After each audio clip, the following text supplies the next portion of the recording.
Gegužės 3 dieną Turkiją užklupo smarkios liūtys, perkūnijos, kruša, stiprus vėjas ir precedentų neturintis tornadų skaičius.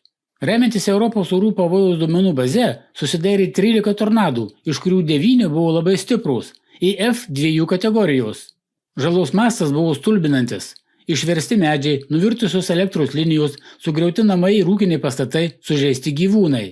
Tornadas ir kruša taip pat padarė didelę žalą regiono žemės ūkiui.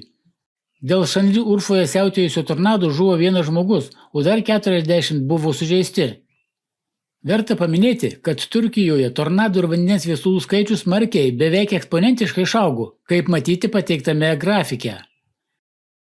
Gegužės 5 dieną Liublino vaivadijoje kilo miško gaisras, apėmęs Solskos mišką, vieną didžiausių Lenkijos miškingų teritorijų, garsėjančią šimtamečiais pušynais, durpynais ir retų paukščių bei gyvūnų rūšių buveinėmis.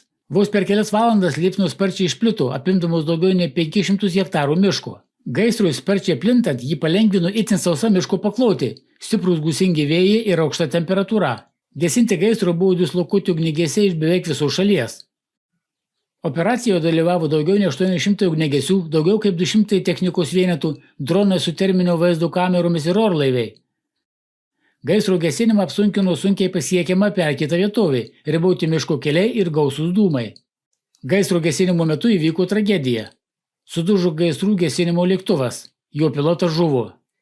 Pasak ekspertų, tokie dideli miškų gaisrai anksčiau daugiausiai būdavo siejami su Ispanija, Graikija, Portugalija ir kitomis pietų Europos šalimis.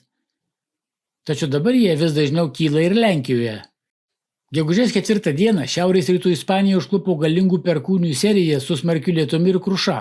Audra sunaikino daugiau kaip 300 hektarų bulvių, kukurūzų, miežių ir liucernos, padarydama didelę žalą žemės ūkiui.